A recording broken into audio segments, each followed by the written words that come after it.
Am I the only one that didn't know the incredible story of the Ottoman Empire? Ottoman साम्राज्य इतिहास के सबसे बड़े और सबसे ज्यादा समय तक चलने वाले साम्राज्यों में से एक था। 6 सदियों से भी ज्यादा इसने दक्षिण पूर्वी यूरोप, पश्चिमी एशिया और उत्तरी अफ्रीका के बड़े हिस्सों पर राज किया। अनातोलिया में अपनी छोटी सी शुरुआत से ऑटोमन साम्राज्य दुनिया की एक प्रमुख ताकत बन गया। कला, वास्तुकला, कानून और खाने पर इसका असर आज भी देखा जा सकता है।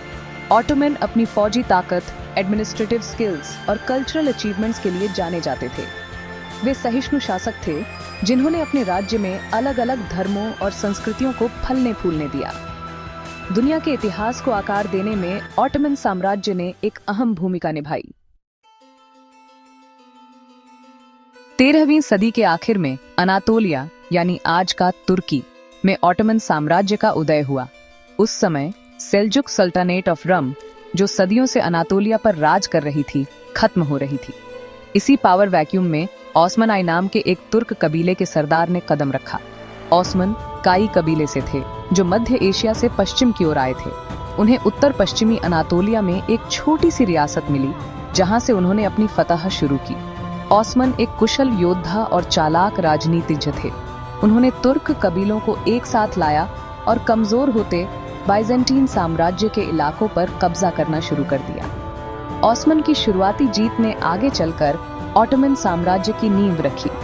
उनके उत्तराधिकारियों ने विस्तार और जीत की उनकी विरासत को जारी रखा और एक छोटी सी रियासत को एक शक्तिशाली साम्राज्य में बदल दिया।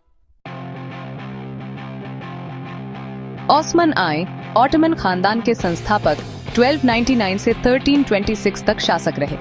उन्हें ऑटोमन रियासत की नींव रखने का श्रेय दिया जाता है। ओस्मन के बेटे ओरहान आय ने अपने पिता के विस्तारवादी नीतियों को जारी रखा। ओरहान ने 1326 से 1362 तक हुकूमत की। उन्होंने 1326 में बिजेंटीन शहर बर्सा पर कब्जा कर लिया और इसे पहली ऑटोमन राजधानी बनाया। ओरहान ने अनातोलिया में भी काफी तरक्की की। बिजेंटीन साम्राज्य और दूसरे तुर्क रियासतों से ज्यादा इलाका जीतकर ओरहान ने महत्वपूर्ण प्रशासनिक सुधार लागू किए। जेनिसरी कॉर्प्स की स्थापना की, जो एक कुलीन पैदल सेना थी जिसमें ईसाई गुलाम शामिल थे जिन्होंने इस्लाम कबूल कर लिया था। जेनिसरी आने वाली सदियों तक एक जबरदस्त लड़ाकू बल और ऑटोमन फौजी ताकत का एक अहम हिस्सा बन गए। मुराद आई की अगुवाई में, जिन्होंने 1360 से 1389 तक राज किया, ऑटोमन ने 1354 में डार्डनेल्स का जलद मरुमध्य पार करके यूरोप में कदम रखा। यह घटना ऑटोमन इतिहास में एक अहम मोड़ थी क्योंकि इसने बाल्कन में एक स्थायी ऑटोमन मौजूदगी बनाई। मुराद आय एक कुशल सैन्य कमांडर थे जिन्होंने यूरोप और अनातोलिया दोनों में ऑटोमन इलाके का विस्तार किया। उन्होंने 1389 में कोसोवो की लड़ाई में सर्बिया, बुल्गारिया और हंगरी की सेनाओं के गठबंधन को हराया, जिससे बाल्कन पर ऑटोमन नियंत्रण और मजबूत हुआ। हालांकि लड़ाई के आखिर में मुराद मारे गए। यूरोप में ऑटोमन के प्रवेश का महाद्वीप के राजनीतिक और धार्मिक परिदृश्य पर गहरा प्रभाव पड़ा। इसने यूरोप में ऑटोमन और ईसाई ताकतों के बीच सदियों लंबे संघर्ष को जन्म दिया। 5वां हिस्सा, मेहमेद तिपा, कॉन्स्टेंटिनोपल का पतन। मेहमेद तिपा, जिसे फातेह भी कहा जाता है, 1451 में ऑटोमन तख्त पर बैठे। वे एक बेहद बुद्धिमान रणनीतिकार और निर्दयी विजेता थे जिन्होंने वो कर दिखाया जो उनके पूर्वज नहीं कर सके थे। कॉन्स्टेंटिनोपल पर कब्जा, जो बाइजेंटाइन साम्राज्य की राजधानी थी। 1453 में मेहमेद ने कॉन्स्टेंटिनोपल पर एक जबरदस्त हमला किया जो सदियों से कई हमलों का निशाना बन चुका था। ऑटोमन ने शहर की दीवारों पर बमबारी करने के लिए एक नई सैन्य तकनीक, तोपों का इस्तेमाल किया।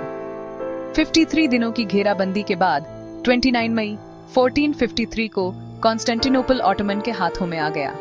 कॉन्स्टेंटिनोपल की जीत, जिसका नाम बाद में बदलकर इस्तांबुल कर दिया गया, विश्व इतिहास की एक अहम घटना थी।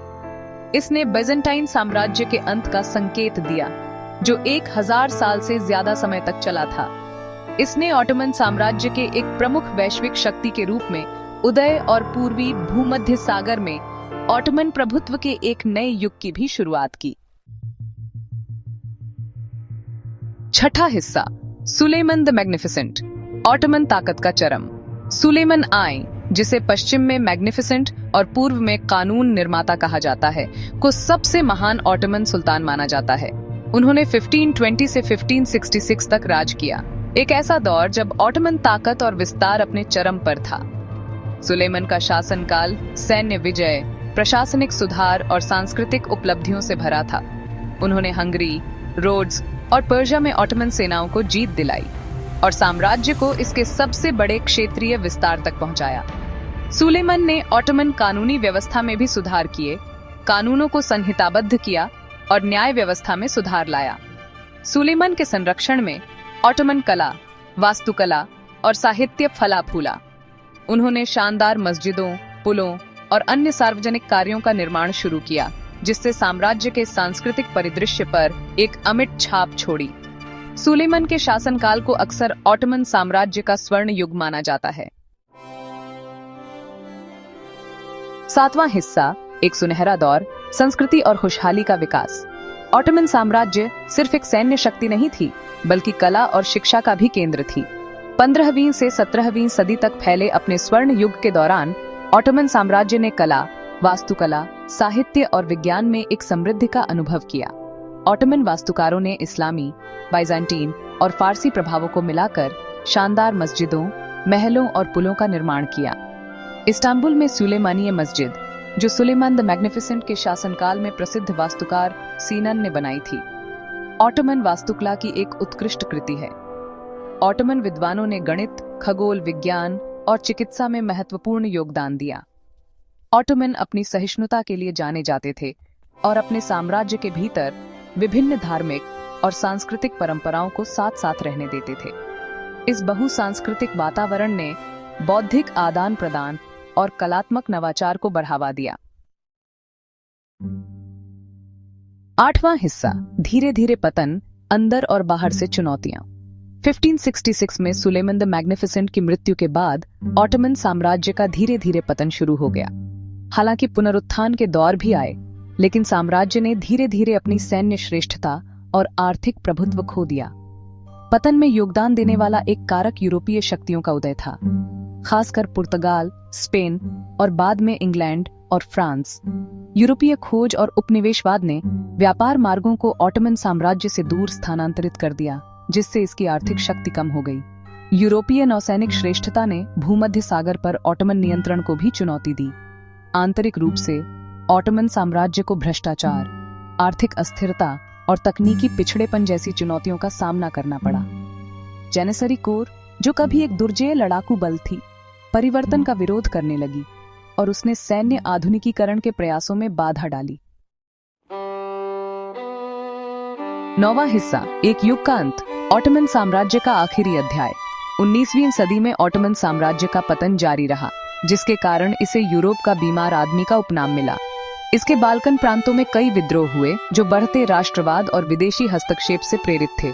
साम्राज्य ने यूरोप में महत्वपूर्ण क्षेत्र खो दिए, जिससे इसकी स्थिति और कमजोर हो गई। पहले विश्व युद्ध में ऑटोमन साम्राज्य ने केंद्रीय शक्तियों जर्मनी और ऑस्ट्रिया हंगरी का साथ दिया। यह एक घातक गलत अनुमान साबित हुआ। मित्र देशों की सेनाओं के खिलाफ कुछ शुरुआती जीत के बावजूद ऑटोमन साम्राज्य को करारी हार का सामना करना पड़ा। युद्ध ने इसकी अर्थव्यवस्था और बुनियादी ढांचे को तबाह कर दिया। युद्ध के बाद विजयी मित्र देशों की शक्तियों ने ऑटोमन साम्राज्य को विभाजित कर दिया। 1923 में लॉसान की संधि ने औपचारिक रूप से ऑटोमन साम्राज्य का अंत किया और इसके अनातोलियन केंद्र से तुर्की गणराज्य का गठन हुआ। ऑटोमन साम्राज्य ने उन क्षेत्रों में एक स्थायी विरासत छोड़ी जिन पर कभी इसका शासन था। इसके सांस्कृतिक प्रभाव आज भी कला, वास्तुकला, संगीत और खाने में देखे जा सकते हैं। ऑटोमन साम्राज्य का उदय और पतन शक्ति के चक्रीय स्वभाव और इतिहास के बदलते प्रवाह की याद दिलाता है।